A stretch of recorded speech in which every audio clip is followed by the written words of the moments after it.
Well,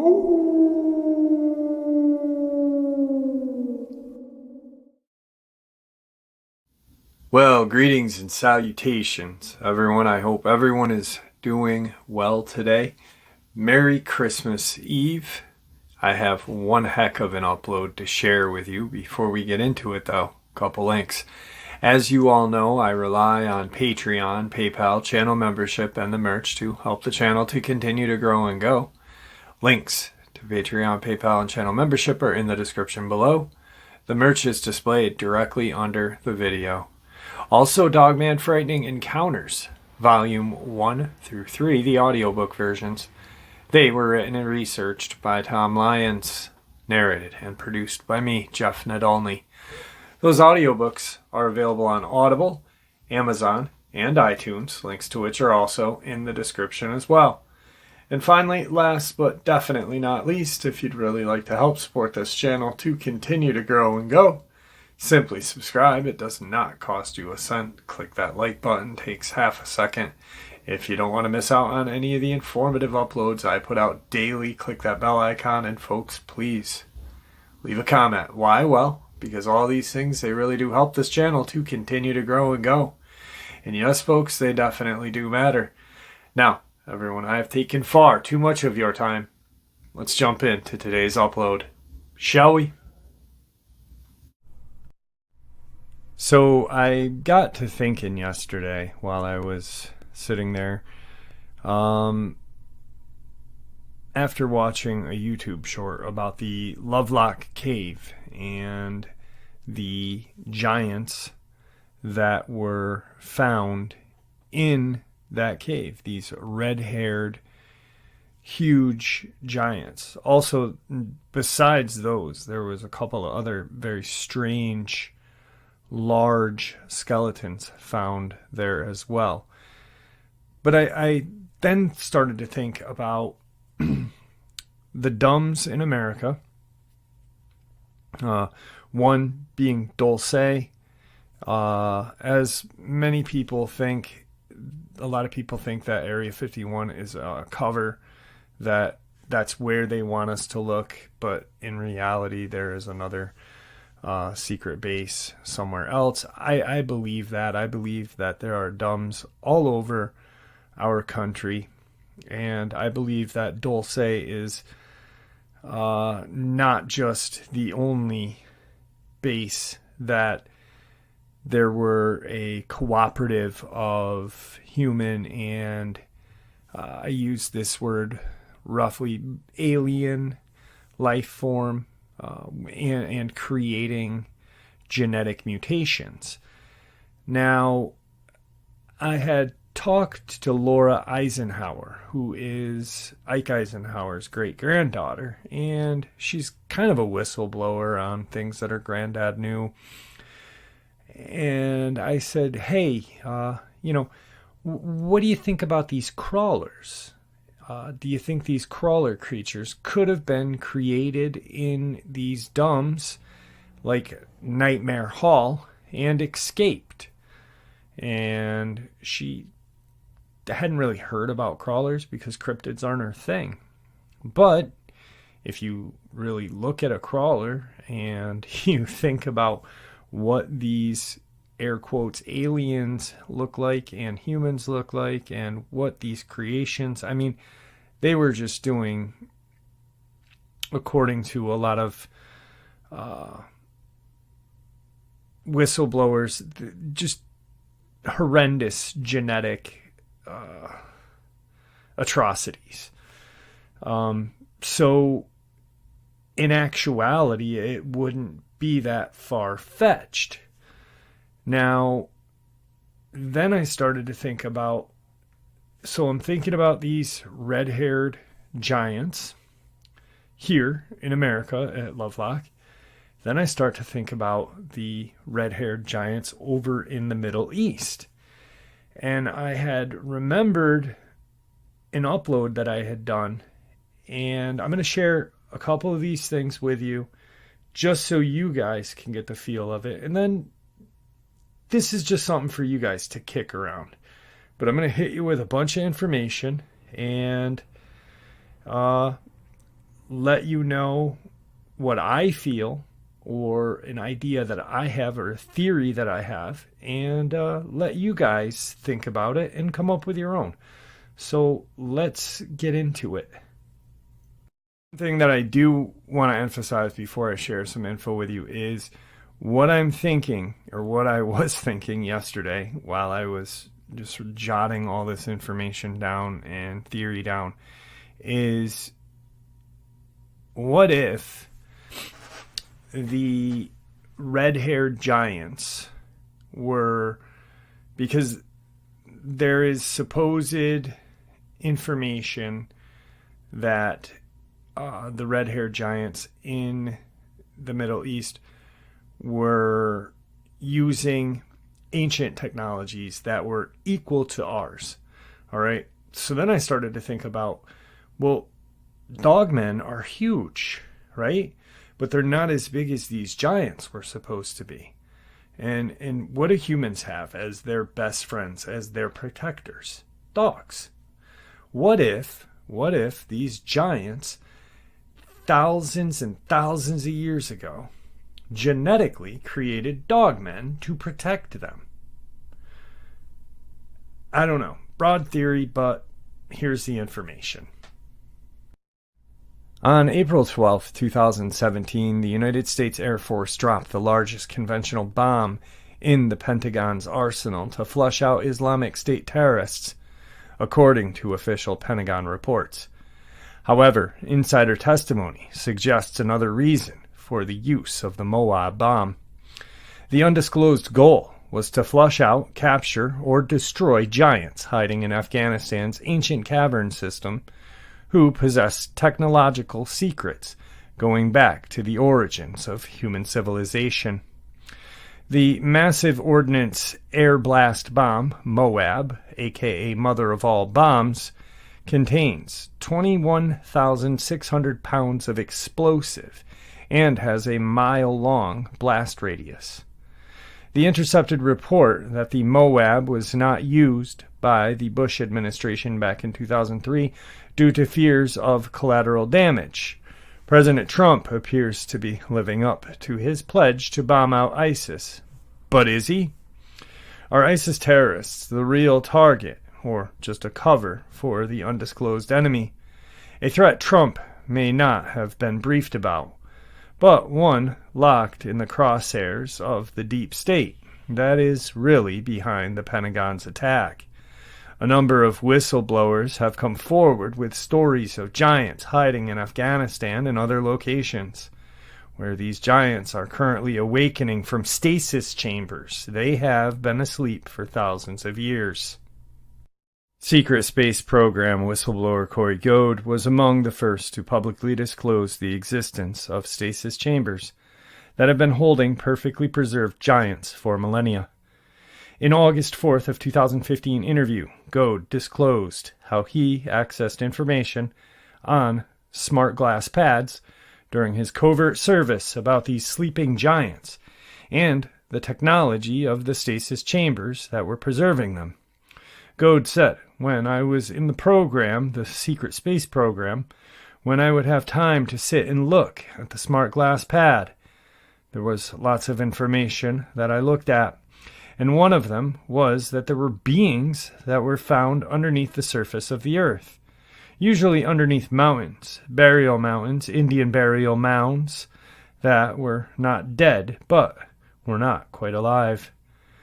They were called stasis beings, and it turned out that they had been using technology that had been there long prior from this group they called the Ancient Builder Race. So, it didn't put these beings in stasis that a lot of us would think of as in being frozen, but it just changed the way they experienced time. They would probably go to sleep for maybe 20 minutes and 30,000 years or so would pass by. GOV'T described the size of these beings found in the stasis chamber, and to look down in, we saw they were very tall, or very large giant humans with reddish beards. These tall, red-headed, red-beard groups were in Europe, South and North America, and apparently at one time before the Ice Age, they had a very large area that they ruled. According to Stephen Quayle, who has written several books about giants, elite United States military forces have been stationed around the world, including Afghanistan, to locate the giants. He cites elite military personnel who have spoken to him about battles with these giants. During one of Quayle's interviews, one of his military informants called in and told the audience about an incident in Afghanistan involving a deadly encounter between a 12-foot giant and the United States Special Forces. The informant claimed that the giant had killed 9 members of the elite team sent to capture it, and it took a second team to arrive and finally kill that giant. There are similar stories from another Special Force operative stationed at MacDill Air Force Base who had served in Afghanistan and is knowledgeable about the secret war to capture and kill giants. Quayle uses biblical sources to support his analysis of these giants and what they meant for humanity in the current era. Basically, he views them as the biblical Nephilim, who are offspring of the fallen angels who interbred with humanity, as mentioned in the book of Genesis. The Nephilim were on the earth in those days and also afterward, when the sons of God came into the daughters of man, and they bore children to them. These were the mighty men who were of old, the men of the renown. There are multiple biblical passages that refer to the giants, or Nephilims, and the wars waged against them by the ancient Israelites.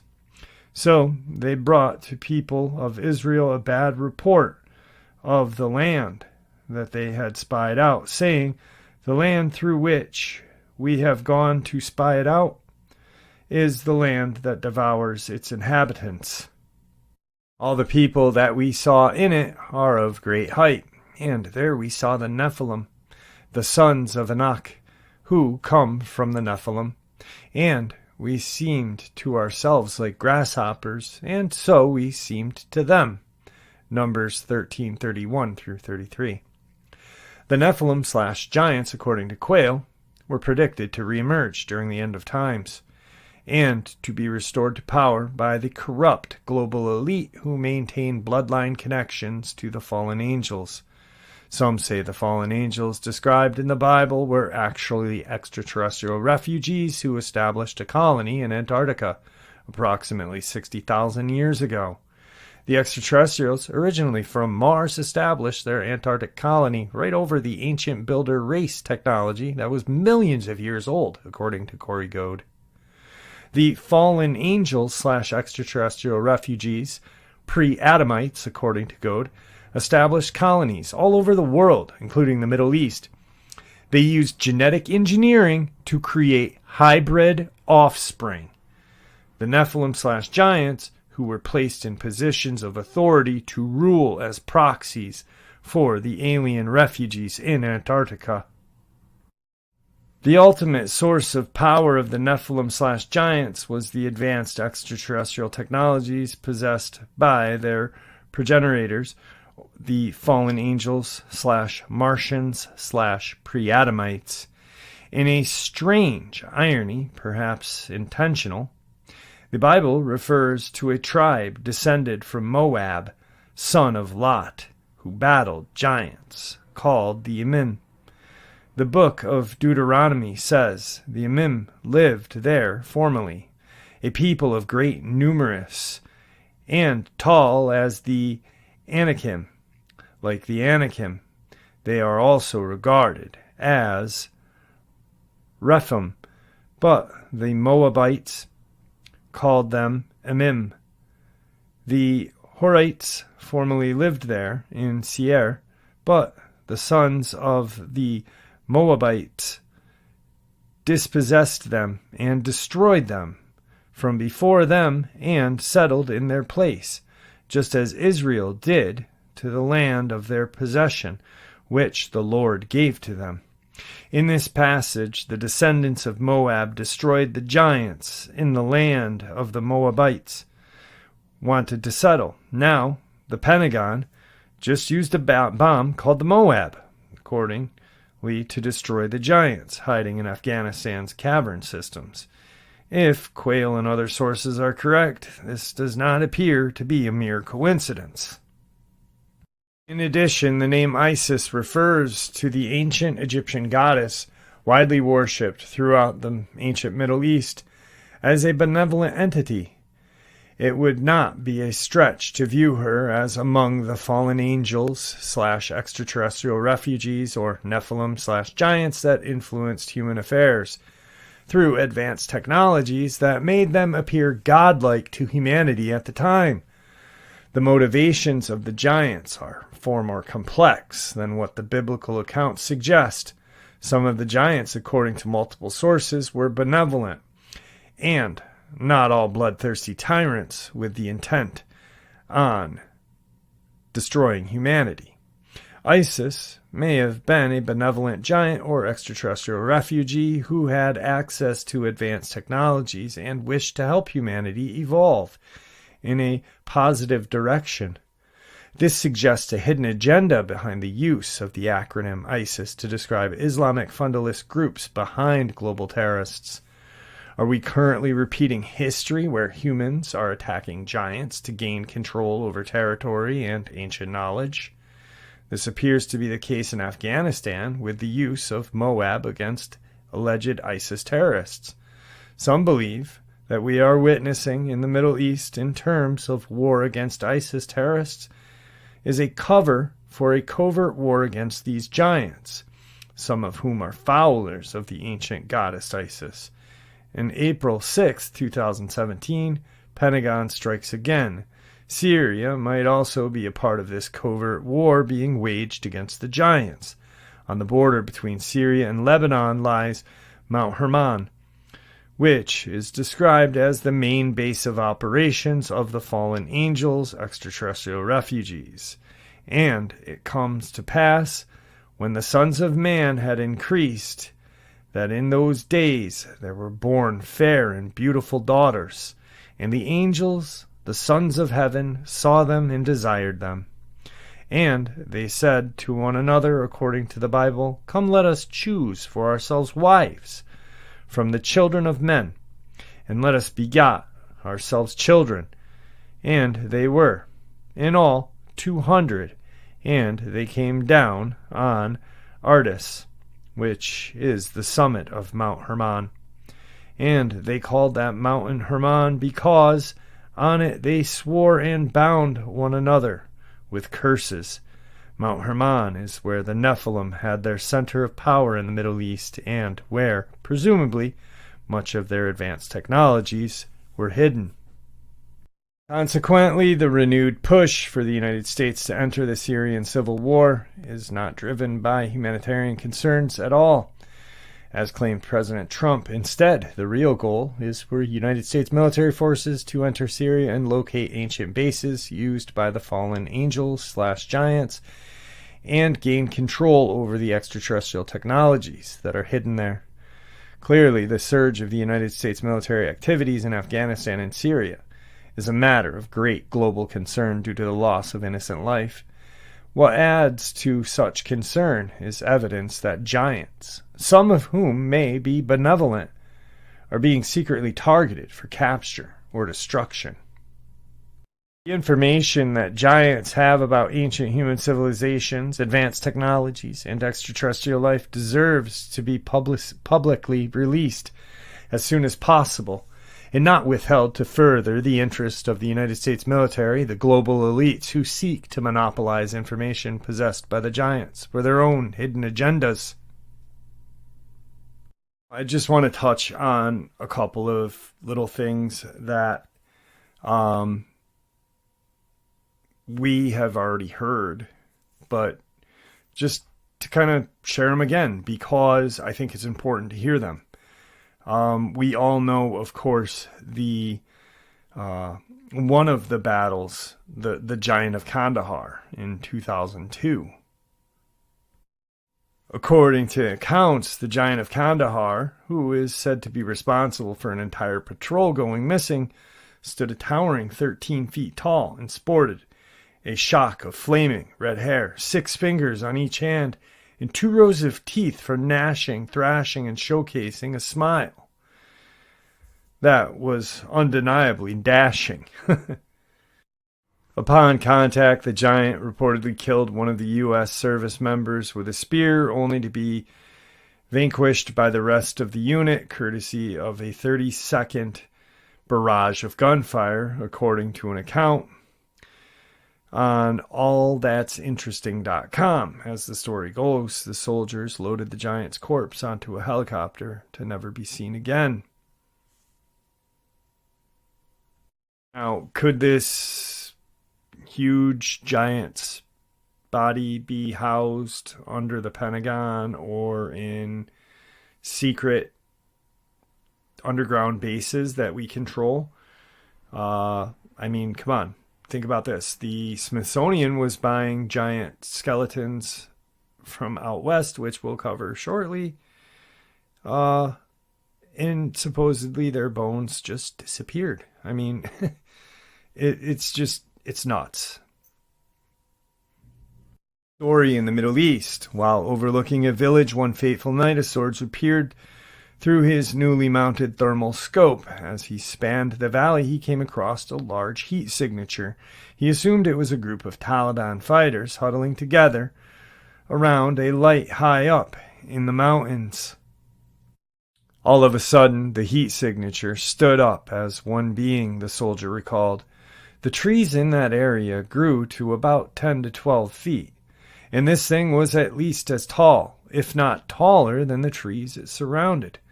The giant's stride was slow and relaxed, yet it moved with incredible speed, the soldier adds, noting that the giant's chill yet purposely vibe. It walked parallel to the soldier's position for a time before disappearing along a nearby spur. Stories of the encounter were not shared with many, the soldier reportedly said, but memories of what he had seen came flooding back after listening to a podcast. I think that's what I saw, a member of an ancient race of giants that descended from fallen angels, he wrote. Or it could be something like a Sasquatch, I'm not sure. Experience of an anonymous Air Force drone operator who was working in the northern part of Afghanistan during the war.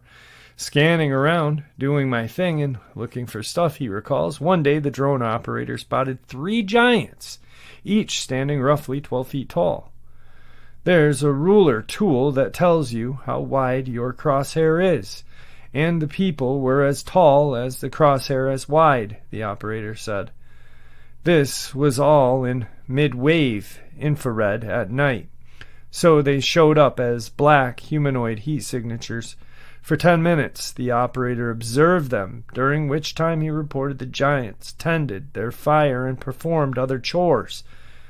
You know, giant stuff. The only interesting thing was the size, the operator writes. The goats looked like cats next to them. An Australian army officer who was on sentry duty in the country's province of Urazagan recalls spotting a giant going for a leisurely stroll around a compound nearby. It was lanky and wore unusual clothing, he states. By lasing the compound, the officer estimated the giant to be about 1,800 meters away. It was not in a hurry, and I followed it for 5 minutes before it went out of my field of vision. The officer recalled, adding that he suspected the giant to be about 12 feet tall. Just looking like it was walking, he states. It was not in a hurry at all, but was aware of what was happening around it. It kept looking around, especially near the compounds. I don't know if anyone else who saw anything like it. Never told anyone about it before, but it has stayed with me over the years. All right, so not looking at it in a biblical stance. All right, I really don't like when people want to look at cryptids as biblical. Because do we look at animals as biblical? No. I mean, we don't know if these are flesh and blood yet. It's just theories. But let's just take the giants, for instance, all right? Are they hybrid creatures? Like what happened in Dulce. There was creations of these creatures, monsters, cryptids, whatever you want to call, in Nightmare Hall. Is this what happened in Afghanistan and in the Middle East? We don't know, of course, because there has not been whistleblowers like the ones in Dulce or Area 51, Lake Mead, whatever you want to say. All right, well, here's some more hybrid creatures like Dogman. In 2008, I deployed to Iraq, near the Iranian border in Maysan province. On more than one occasion, we would catch local nationals at TCPs with handguns. They were allowed to have rifles, but not handguns. It's worth noting these dudes were usually on motorcycles, felt more exposed, I'm assuming. And they would reply, "There are animals here that eat people at night." Our interpreter said that the closest translation for what a couple of these guys said was something like a hyena or a werewolf, some kind of local slang for said monster. I don't know. Mid-deployment, I was on a mission right smack on the border, standing guard in the gunner's hatch of my Humvee, while the rest of the guys were racked TF out. My platoon was in a big circle around the commander's MRAP, with all of the gunners pulling watch in shifts overnight. I hear this god-awful noise like I've never heard before, like big dogs growling would sound if you were to use software to slow it down, very guttural. I look, and about 30 yards or so directly in front of me is some crazy-looking dog thing. It took a second to make out its figure, but it was oddly proportioned. Almost hyena-like, with a bulky chest, it seemed. It had freakishly long ears. I could feel the thing staring at me. After about 5 minutes or so, it made its terrifying demon dog noise again and just turned and walked away towards the area where the closest Iranian border fort or tower was. During this whole ordeal, I was quietly stomping my foot going, "Guys, guys," trying to wake up my buddies so I'd know I wasn't going crazy, and nobody woke up. I asked the other guys in the platoon if they saw anything that night. The following morning, they looked at me like I was retarded. This was in the middle of nowhere in the desert near the border, so I just brushed it off and never mentioned it again. Whatever this thing was walked on all four legs and looked comfortable doing so. As I said, it turned and walked away slowly, at that almost as to reassert its dominance as if it hadn't already. I'm skeptical about anything supernatural, but I do believe there are things out there that we don't know exist yet. The type of animals who are reclusive, to the extent that the only people who encounter them don't live to tell about them. Just my opinion. No idea what it was that day. It still gives me chills thinking about it. I've searched and can find no type of wildlife native to the area that accurately fits the description. Whatever it was, it scared me very badly, and I was standing behind an M2 Browning. 2017, in Syria, me and a buddy were sentries on night shift. We were out a ways from the fob, assuring we didn't get ambushed in the night. I had thermals, and my buddy had nods. Later in our shift, I see a weird signature on the thermal over where we knew there was a flock of sheep. I didn't quite remember the details, but I just remember 1 minute there was a whole flock of sheep, and the next I'm scoping it all out, and the signatures from the sheep are gone, but there was one that was unlike a sheep. I could barely see it in the thermals, but it was definitely moving a little next to a faint heat signature. It took a bit to describe exactly where I was looking, but He figured it out. He definitely saw something in his NV. Also, but he didn't have an explanation either, saying it was tall, lanky, dark, and seemed like it was just fidgeting. Eventually, the heat signature it was next to slowly faded away. Also, whatever we were looking at started slowly showing up as slightly colder than ambient temperatures. I let my buddy look through my thermals, and he had no explanation either. The sheep disappeared was weird because there was no obvious place they could have gone based on our line of sight and no obvious concealment for them to hide behind. Eventually we lost visual of what we were looking at. Same story as the sheep. Seemed like we were quit looking at it for a minute, and the next it was gone, and the sheep were back, but in a bit further away. Next morning we glassed the spot we first spotted it and saw a lot of blood, which we figured must have masted on the thermal for a while since it gave off a cold signature and there was covered in presumably sheep's blood. We didn't tell anyone about it, but a week later we brought it up to the local and he got pretty spooked and didn't want to talk about it. And this is the last little bit of info I have on the Middle East and these giants and kind of hybrid.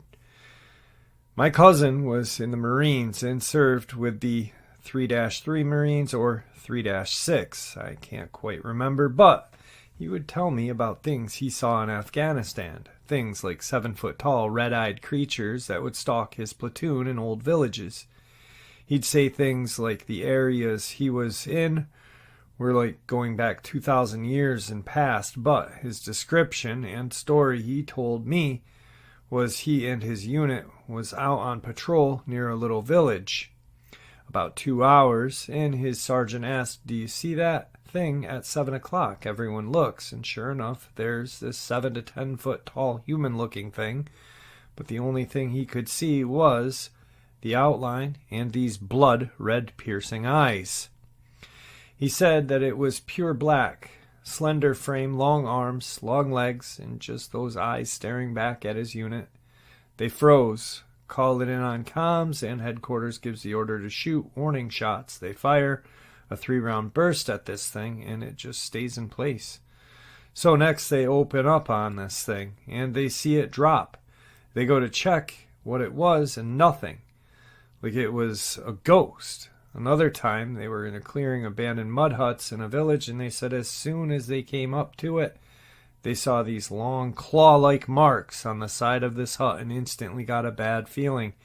He said he saw the same type of creatures. He had counted 8 in all, same height and build, on top of the ridge above the village, same red eyes. Those were the only 2 I know of, but he said they never attacked or anything. He just watched, and he felt watched every time they were not in a populated area, well, in country. He also said that a story about an interpreter talking about a jinn. These things are as old as Afghanistan itself, and if you are unfortunate enough to be outside at night, never look behind. That's about all he said on that. So they really couldn't see what these things were. They got the outline, red eyes, and then they see these claw marks on the mud huts. It sounds a lot like what we have going on here. That's just my own personal belief and theory, is there's a connection. On to why I have the theory that I do. And it's just a theory. It might be wrong. It's just something I thought about and I wanted to share it with you guys. And that's the great thing about theory, right? Jumping back to America, the Saitika, red-headed cannibals. Saitika means tool eaters. In the Paiute language, the persecution of the Paiute of the Saitika drove the giants to live on rafts made of tul, a fibrous water plant. Tul naturally became part of their diet. According to the Paiute oral history, tul was not a preferred lunch of the Saitika. They were said to be cannibals, eating the flesh of the Paiute they conquered in their enduring war. Neighboring tribes joined with the Paiute to finally annihilate the Saitika, driving them into what is now known as Lovelock Cave in western Nevada. Tribes piled brush at the cave's mouth and set it afire, killing the last of the Saitika. The giants were forgotten, continuing only in Paiute myth until 1911. Miners extracting bat guano at Lovelock Cave unearthed giant jawbones and thousands of other Paiute artifacts. The miners were not trained in anatomy and could have mistaken the bones of large cave bears for humans. The lack of proper documentation calls the tourist displays of the bones into question. Giants sell knickknacks in otherwise forgettable region. Even the red hair may have been due to a chemical reaction over the centuries, reducing the pigment to red. Basically, it all might be wrong, except for the shoes. Sandals measuring up to 15 inches were found in the cave, indicating owners above 7 feet tall. Most of the well-preserved skeletons and mummies were destroyed through the mining or through human ridiculousness. The best specimen of the adult mummies was boiled and destroyed by a local fraternal lodge, which wanted the skeleton for initiation purposes. The Paiute tribe conquered the Saitika, claiming ongoing war with the giants until their eventual defeat. They claimed the giants ate their people, a practice of eating others, especially conquering enemies, in order to gain their strength or other magical powers, has been around a long time. Cannibalism is still practiced today in similar reasons. It is not far-fetched to believe that the Saitika would eat those they conquered or even capture Paiute to eat, both as a scare tactic and a method of gaining power. History is recorded by victors. The Paiute tradition could have taken the legend of some slightly taller neighbors that had become extinct and made them out to be terrifying cannibals with crazy red hair coming at you with a dinner knife in order to give you a reason to the unity of Paiute and other tribes. Remember, tribes together, regular-sized Native Americans, were able to defeat the giants because they worked together. Sounds like a lovely moral to me, just a conjecture. The evidence of cannibalism, cannibalized humans at Lovelock Cave, where the Saitika were found, indicates that someone was eating other humans, whether it was giants or not, and whether it was complying them to eat humans, or whether they just had acquired the taste is unknown. If you walked west from Lovelock Cave for a day and a half, you would find yourself at Donner Pass. Don't go during the winter. Driven to extreme survival measures during the winter, it isn't unreasonable to believe these conditions drove the Donner Party to eat their dead. Could also have happened to the cannibals at Lovelock Cave. We'll never know who the Saitika really were, how many existed, and what their lives were like, but their war with the Paiute sounds very terrible. So, there's an actual saying that Abe Lincoln was standing looking at Niagara Falls, and he said, I am staring at these great falls with my eyes, the same falls that giants of earthly mounds had once stared at. Pretty crazy, right? And if you think about what is said in the Middle East about these mounds, these underground caverns, and we have a ton of mounds. There's giants found in Ohio by these Native American burial mounds. It's not far-fetched. It really isn't. And if you think about what was said by Corey Goad, about the ancient builder race and technologies, and you compare it to Dulce and what happened there, they're all almost on the same page, right? Creating hybrid creatures, this and that. So who's to just say, I mean, really, it may be far-fetched, but who's to say that these ancient builder races didn't create the Dogman? I mean, if you really think, just think please about this. A bipedal creature with arms and the head of a dog. Dogs are vicious. You know, wild dogs. They didn't have pet puppy, you know, look at my little puppy, oh, isn't he so cute? Oh, love him, love him. No, what they had back then were just freaking, they had North American hyenas. They had literally dire wolves. They had monsters back then. You know, monsters roamed this earth years and years and years ago. So what if these ancient builder races created these creatures to protect these Nephilim, these giants, these whatever? That would explain how we have bipedal creatures walking that look like Dogman today. All right, folks, I hope you all enjoyed today's upload as much as I enjoyed sharing it with you. I'd also like to thank you for supporting the channel. Your support is what makes this channel so special and what continues to make the channel grow and go. The community you guys have created is second to none. The amount of respect, compassion is just awesome. Thank you. Please stay safe, happy, healthy, and ever vigilant, keeping an eye on our children, our pets, our family, and friends. These creatures are real, they are dangerous, and they are out there. If we share a little bit of information with the people we love and care about, it may just save their lives someday. Never stop pushing back, and God bless you all.